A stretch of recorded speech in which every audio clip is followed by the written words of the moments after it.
Hey yo, this is Anime Addiction 00, and I am super delayed with video-ness once again, but I kind of expect that by now, and I'm pretty sure a whole bunch of other people expect that, which is kind of sad and shouldn't really be expected, but anyway, at least I'm trying to get some videos cranked out there once in a while, and I think this is about due time to try a quickie at least, and this one is similar to Hello Hero that I did somewhat recently, a shorter quickie.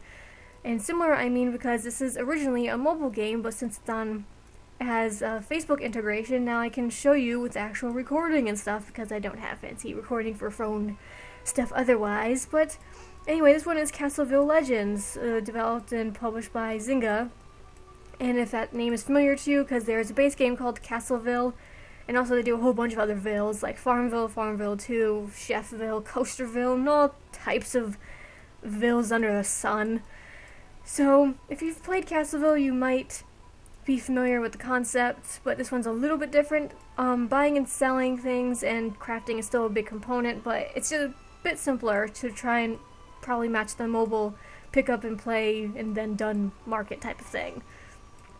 So, usually, their main goal is to expand past the gloom here and save these guys trapped in crystals once you reach a certain level and enough money to expand to these areas, which by my level is really flipping expensive.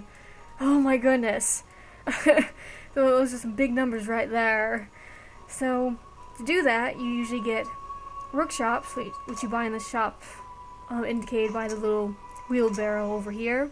You have the crafting workshops, you have resources, and then you just have decorations and special heroes, which are usually bought for crowns, but then there's also pearls, but I'll get to that in a second. You can only usually own one type of workshop or resource on your plots of land, but if you buy things for crowns, you can buy multiple ones, but they'll increase in price the more you try and get. Like, for example, I managed to get 2 sheep, but if I bought another sheep pasture, it will cost 90 crowns as opposed to 30.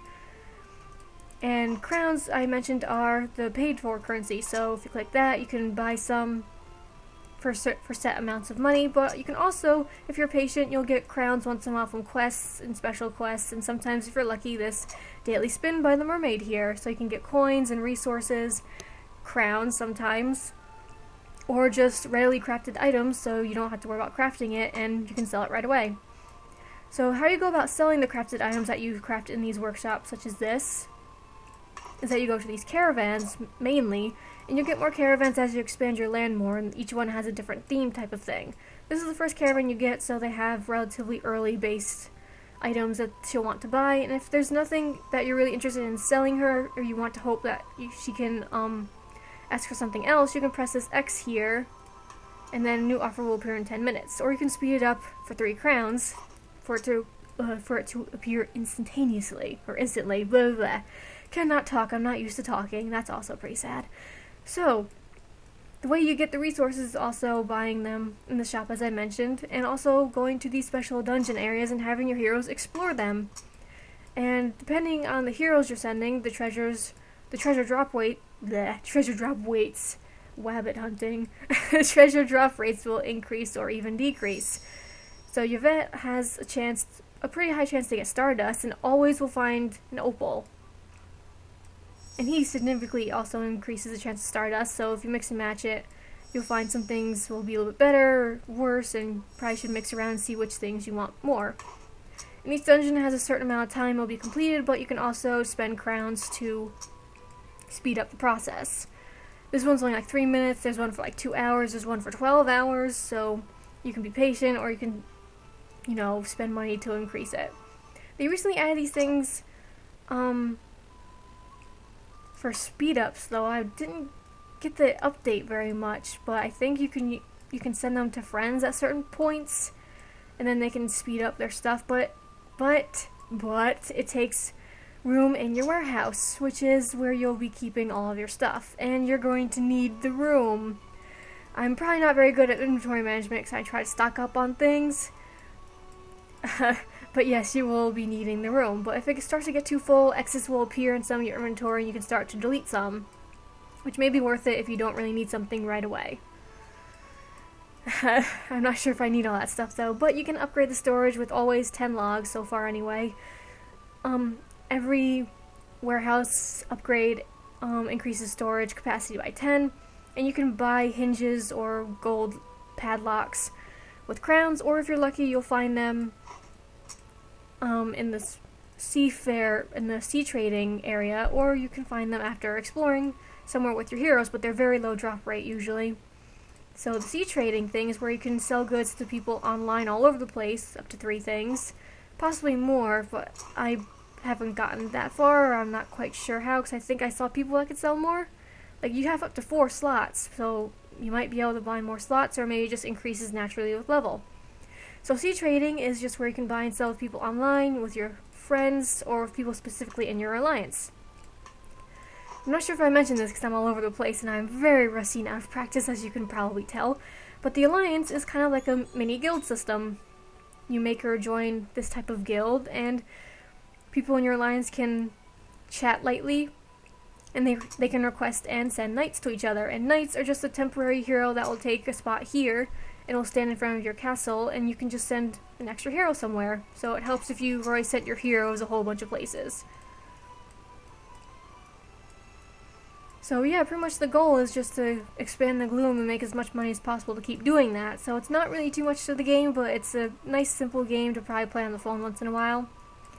So in any case, this little button here is where you can invite a whole bunch of your friends, because they always have to have a mass friend invite button. I'm guessing that's a full screen button, but I'm not going to mess with that in case it starts screwing up. And then the recording thing will get a little messy. And that's the chat area where you can see the chat, and you can request the night and options, of course, but the only thing you can do is reset the game, which probably resets it back to 0, which I probably could have done that to show some things, but I don't know, maybe I'll do it if I keep doing videos on it, but probably pointless to do so. You can turn the music and sound effects on and off, but that's pretty much it with options. It runs pretty smoothly on the phone and surprisingly smoothly on my browser, and I say surprisingly smoothies, yum. I say surprisingly smoothly because most Zynga games just don't like to work on my computer after a while, but I think the artwork is actually pretty nice on here, and it works pretty nice. So in any case, other things to mention are how you sell things with these Myron's Caravans. I probably mentioned it before, but just going over it again just in case, quickly. You can delete offers there and sell things to her there for the main means to make money. But the other ways to make money is once you get to level 10, I believe, or somewhere around that neck of the woods, Liang the Dragon Merchant will start coming.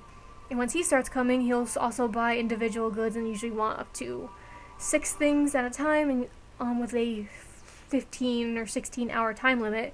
You also get a little bit of experience if you finish his whole set of orders in a random pearl. Pearls are what you save up for to buy special heroes like these dragons, and they've recently added unicorns, so you got dragons and unicorns to help you searching stuff, so that's pretty neat. And down here, if you click this random treasure chest, I guess, if I was finished with a dungeon or something, it would take me to the dungeon that's finished when the treasure chest is open, or if apparently it'll just point me to a random dungeon that it wants me to explore for whatever reason. I'm not quite sure why it likes that friendship arena so much. And this little book is where you can find the quests to do, which sometimes you'll get crowns and experience and other stuff from it. It's just an incentive to do different things, I suppose, or to be nice and help out your neighbors.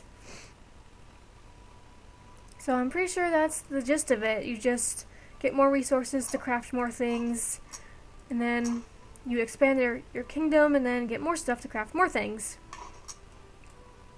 So just the one last thing I guess I'm not sure if I covered yet is that if you harvest something that's like farming involved, you have to just use a droplet of water, which you just get from clicking the river.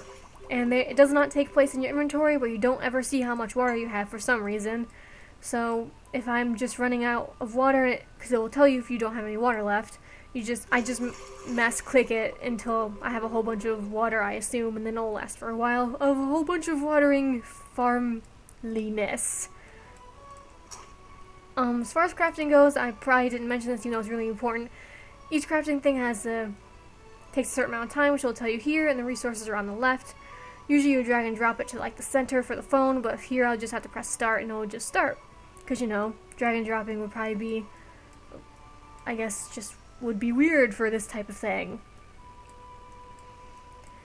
But also you can speed up things if you're willing to spend crowns to do it. And just something with the seed rating I don't think I mentioned yet.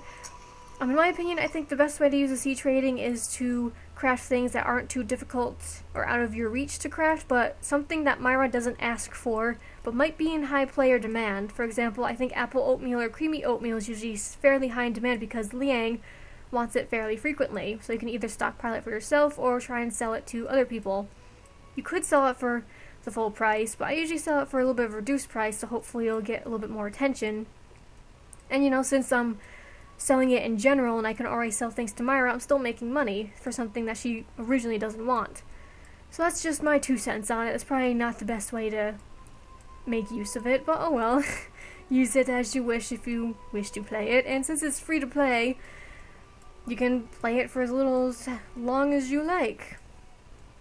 So in any case, I guess this was a bit longer than expected, but hopefully I got some basics out of the way at least. So if there's any questions, I'll try and answer them, although it's been a while since I played. But anyway guys, bye!